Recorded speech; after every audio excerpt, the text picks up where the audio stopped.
Unidad de Fomento. Unidad de Fomento está en el tapete porque hay parlamentarios, particularmente del Partido Socialista, que han planteado como necesidad eliminar la Unidad de Fomento, la misma que fue creada, se promulgó un 20 de enero de 1967 bajo el gobierno de Eduardo Frei Montalva. A ver. Y de ahí tuvo varios cambios porque nace junto de la mano con el escudo, pero luego ya con el peso vienen varias transformaciones, primero fue trimestralmente, etcétera, y siempre para medir justamente la inflación del país. La UEF es un quebradero de cabeza cuando hay inflación. Cuando no hay inflación, nadie se preocupa del UEF. Esa es la verdad. Claro, porque los costos, los aumentos fueron... Claro. Lo estábamos mirando en la secuencia. Claro, incluso, en 10 años subía 6.000 pesos. El asunto es que en los últimos 10 años ha subido de 22.000 a 36.000. Digámoslo, el problema no es el UEF. El problema es la inflación. Entonces, hablar contra el UEF, sí, quizás el mecanismo no funciona, pero el problema es que Chile ha sufrido un proceso inflacionario que no conocía anteriormente y por lo tanto, como la inflación tiene que reflejarse en los precios, mucha gente indexa los valores a la UEF. Entonces, culpan a la UEF cuando en realidad lo que hay que culpar es a la inflación. Mira, según algunos economistas, lo que ha permitido la UEF es como efectivamente refleja la inflación y esto permite contabilizarla permanentemente. Eso permite una mayor transparencia, por ejemplo, para la entrega de crédito. Se entrega un UEF, ¿por qué? Bueno, porque te van a cobrar la inflación que está viviendo el país y ahí... Crédito hipotecario. Entonces, mira, sí, puede que el mecanismo sea un poco severo, en el sentido que día a día te castiga con la inflación que existe, pero por otro lado el problema es... A ver, es como... aquí sí que de verdad corre el dicho o la figura de culpar al termómetro por la fiebre, ¿no? O sea, el problema es la fiebre, no el termómetro. La UEF es el reflejo de la inflación que vive el país. Claro, lo que pasa es que es un instrumento en virtud... Porque resulta de que... En economía, ¿qué es lo justo? No, es que, mira, yo creo que da una cierta garantía respecto a créditos hipotecarios. Podemos entrar allí y a lo mejor nos están escuchando economistas y pueden escribirnos a nuestro WhatsApp sobre su postura, pero que esto se haya ampliado a los colegios, que se haya ampliado a las mismas cuentas del banco, la cuenta corriente que no aumenten nada, pero que los cobros de los seguros son en UEF. Entonces hay una gama de cobros que hoy día se hacen en UEF y el sueldo no se paga en UEF. Entonces, los que nos están escuchando y que tienen a hijos en colegio o en preuniversitario o que pagan incluso hasta labores recreativas, hasta alguien que quiera que su hijo juegue en la pelota, qué sé yo, en UEF. Entonces, ¿no será que a lo mejor en vez de erradicarla, que sí le ha dado una cierta estabilidad a la economía, más allá de lo que puedan decir uno u otro economistas, al final todos concuerdan en que hay señales de estabilidad? Pero ¿no sería limitarla tal vez a cierto respecto al...? Bueno, es que ese es otro tema. Por lo tanto, el tema no es la UEF, es cómo se usa la UEF y eso tiene que ver, aquí hay autoridades que tienen a su disposición una gama de herramientas para limitar algunos instrumentos o no, o sea, desde el Parlamento, etcétera, etcétera. O sea, por eso yo insisto, el tema no es la UEF, el tema es cómo se usa la UEF, porque la UEF simplemente refleja la inflación. Si no hubiese inflación o si la inflación estuviese controlada, casi no sería tema. La otra pregunta es si efectivamente hay algún tipo de servicio o prestación que se le permite, o se le debiera prohibir, que fuese reflejando la inflación mes a mes, porque eso es lo UEF. Mira, a ver, tarde o temprano la inflación se refleja en los precios, eso es algo impajaritable. Lo otro es ya empezar a controlar la economía, pero esa alza de costos de alguna manera se va a reflejar. Claro. Pero pongamos el siguiente, que los colegios no cobren UEF. Pero los colegios van a tener en algún momento van a decir, bueno, pero sinceremos los precios, por lo tanto en algún momento nosotros tendremos que aumentar los costos si es que nuestros costos suben por la inflación. ¿Cómo eso se hace? Quizás podría ser, mira, una vez al año, cada 6 meses. Claro, lo que pasa es que si no tuviéramos la UEF, los créditos, esto para que lo puedan entender, por ejemplo, un crédito hipotecario, podrían dispararse. Le pondrían una tasa estimativa de inflación y por lo tanto de reajuste. Sería a reventar. Claro. Sería difícil poder pagar para una persona que... Sería más discrecional que la UEF, a eso me refiero. Sí, y por lo tanto podría cobrarse por sobre la inflación. Claro, que no se entienda, la UEF no es para medir la inflación. Lo que pasa es que la inflación tiene efectos en la economía y dentro de ello está la UEF, que obviamente se ve impactada. La UEF refleja la inflación, claro, para quienes quieran cobrar. Claro, pero no es la medición de la inflación, para dejar claro, digamos, desde el punto de vista de... Lo que pasa es que en materia de pago, de economía, de lo que nos cuesta en el bolsillo, es como casi un indicador, porque efectivamente aquí nos están escribiendo que pagaban 70.000 por un seguro el año pasado y ahora ya van sobre los 100.000. La UEF llegó a los 36.000, ¿no es cierto? Solo tuvo una pequeña disminución de 36 pesos a inicio de abril, que fue consecuencia del... ¿Pero que hacía mucho tiempo que no bajaba la UEF. ¿Cuántos miles de pesos subió la UEF? Pero yo tengo acá. Sí, es muy impresionante. No era tema porque en Chile la inflación estaba absolutamente incontrolada.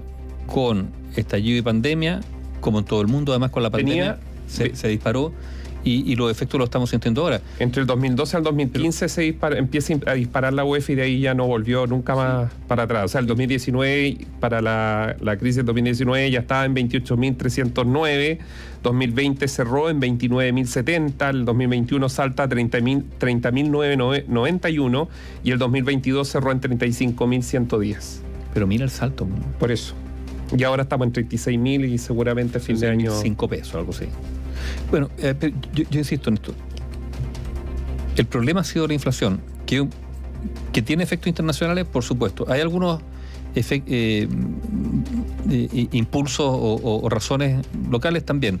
Y por eso el gobierno, a ver, ¿cuál ha sido el problema de la actual administración en materia económica? Uno de ellos es cómo controlar la inflación y por eso la desaceleración de la economía, una economía que hay que enfriar.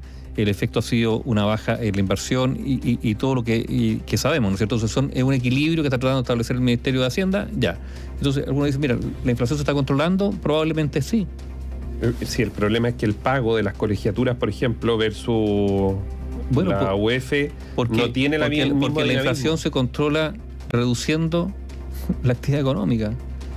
Y por lo tanto hay personas que ante la reducción de la actividad económica van a quedar o fuera del mercado con menores ingresos, etcétera, etcétera, mientras la inflación todavía va a seguir subiendo antes que se estabilice. O sea, digámoslo, por eso es que hay un costo que se está pagando, que estamos pagando. Cuando la actividad económica decrece, eso se siente, se está sintiendo. Algunos más que otros. Como siempre, los sectores más pobres probablemente son los más golpeados. Entonces, cuando algunos miran con cierta ligereza la inflación, porque algunos lo hacen, no, si no es tan importante, podríamos tener una inflación de un 20% anual. Mira, probablemente lo dicen desde una cierta comodidad económica. Porque lo hemos dicho tantas veces, la inflación perjudica a las personas que tienen menos. ¿Por qué? Bueno, porque tienen menos poder adquisitivo, todo o buena parte de lo que compran es para la subsistencia y por lo tanto se quedan sin margen, al contrario, empiezan a reducir la capacidad de compra de los elementos más básicos para la subsistencia. No tienen margen. Y ese margen se reduce todavía. Y por lo tanto empiezan ya con las carencias efectivas para la subsistencia. Ahora, dentro de todo este desaguisado, han habido algunos indicadores que no son malos, digamos, que por ejemplo las carnes empezaron a tener una disminución entre el 6 al 15%, dependiendo del corte, pero eso es una buena, al menos el principio de algo. Por la reducción del consumo, a ver si todos los indicadores dicen, a ver, reducción de las ventas. Mira, hoy día se entregaron los datos de las ventas minoristas en las regiones de Valparaíso, Biobío y la Araucanía. Se redujeron. En la región del Biobío cayeron un 6,7% en marzo anual. En la región de Valparaíso un 15,3% anual. En la región de la Araucanía un 12,8%. Las ventas minoristas, ¿por qué significa? Hay menos dinero, la gente está comprando menos. ¿Qué es lo que ocurre con esto? Algunas grandes empresas que tienen grandes stocks, tienen que salir a vender a un precio más barato. ¿Para qué? Para liquidar sus stocks. Eso también se produce. Pero, a ver, no sé si es la palabra estructural, porque a veces uno pone términos que quizás no son tan correctos, ¿no es cierto? Pero hay un problema, no sé si la palabra estructural de la economía nacional, que tiene que ver con amplios sectores que están en un área, uno podría decir, de una subeconomía, una economía de subsistencia, y ahí está el peligro que lo ha señalado la autoridad económica, ¿no? De cómo también limitar la informalidad en la economía. Eso es clave. Entonces, hay un 28% de trabajadores informales, así ya señalados, contabilizados oficialmente por la economía. Eso es muy, muy complejo, pero eso también habla de una cierta precariedad de nuestra economía, precariedad en los sueldos, precariedad en la capacidad de pagar imposiciones.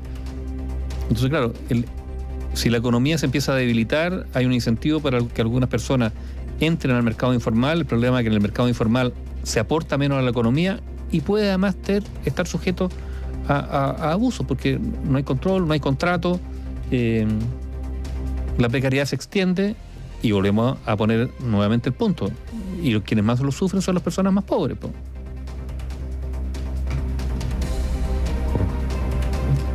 Ahora, perdón, sí son los más pobres, pero también es la clase media, porque muchas veces llegan los subsidios a zonas más pobres cuando estamos en crisis económica. Pero la clase media, la que tiene que pagar, aquí nos escribe una persona, comenzó pagando 192.000 pesos en su dividendo y ahora va en 303.000 pesos. Digamos, esta es la realidad, y ahí es donde cuando habla Pamela Giles respecto al 10%, que uno podrá estar en completo desacuerdo respecto a lo que puede producir económicamente, claro, los efectos, pero ¿qué es lo que dice? Mario Marcel, el ministro de Hacienda, ha señalado que... ¿Cuál es el paquete de la clase media? Hay un porcentaje de la inflación que hemos sufrido que tiene que ver con los retiros.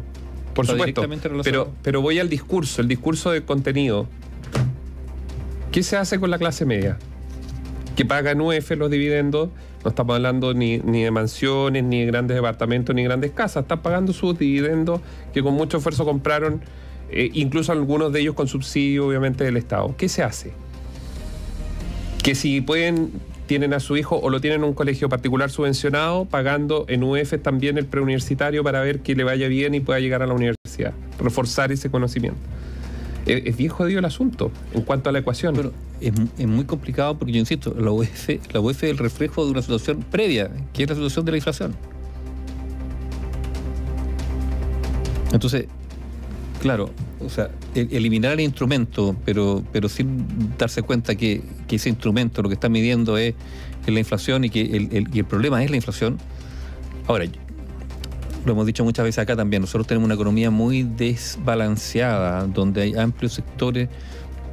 A ver, el debate del salario mínimo tiene mucha razón que ser. Aquí hay muchas personas que tienen efectivamente sueldos muy bajos, en un país además que se ha encarecido muchísimo, bueno, por la inflación, pero Chile es un país que está bastante caro y donde se paga efectivamente por todo.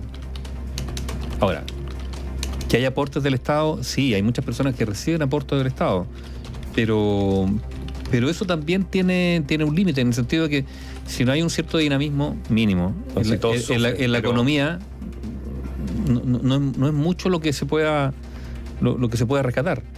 Tú necesitas producir, necesitas generar cierta riqueza, aunque sea para mejor distribuirla a través de instrumentos estatales, pero la riqueza hay que generarla.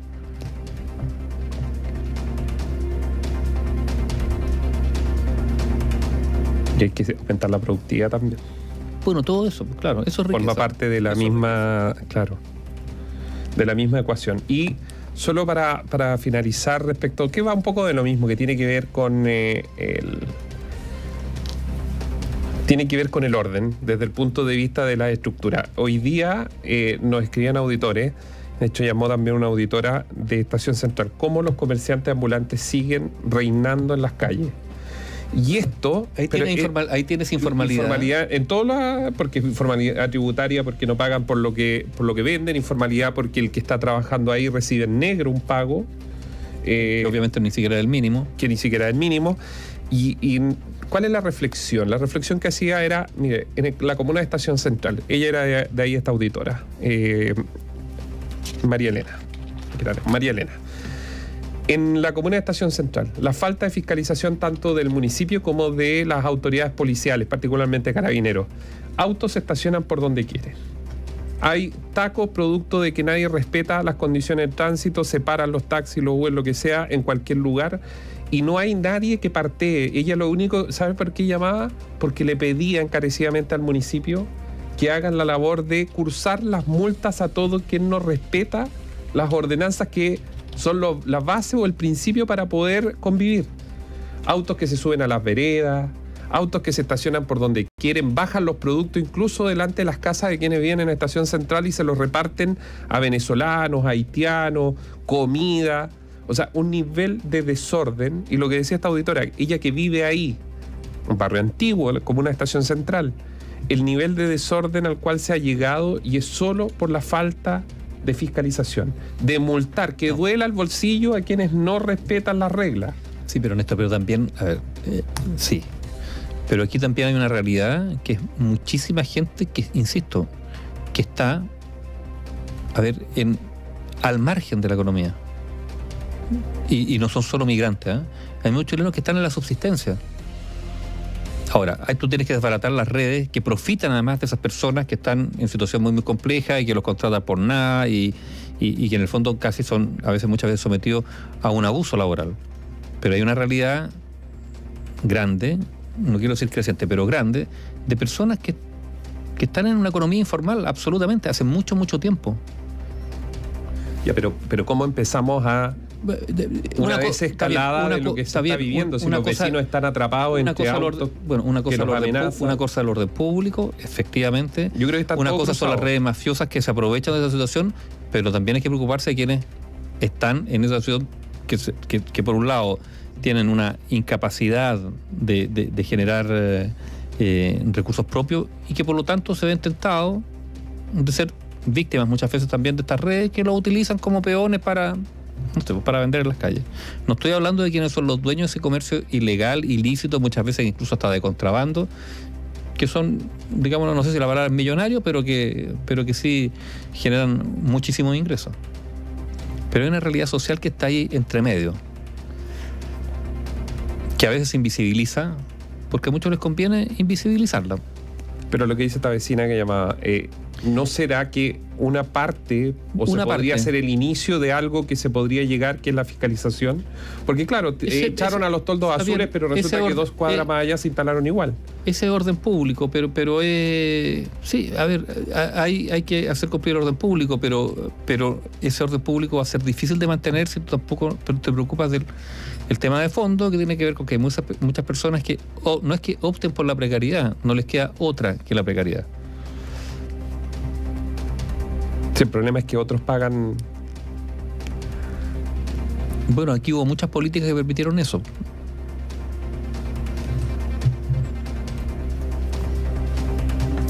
A ver, no hubo control fronterizo, no hubo aplicación de la ley también muchas veces. Pero la realidad está ahí. Y lo peor es hacerse leso al respecto. Ahora, y también, ojo con eso, muchas veces las personas son usadas como carne de cañón a la hora de las campañas políticas, se lo usa como moneda de cambio, y después de las elecciones se les olvida. Información plural, opinión independiente.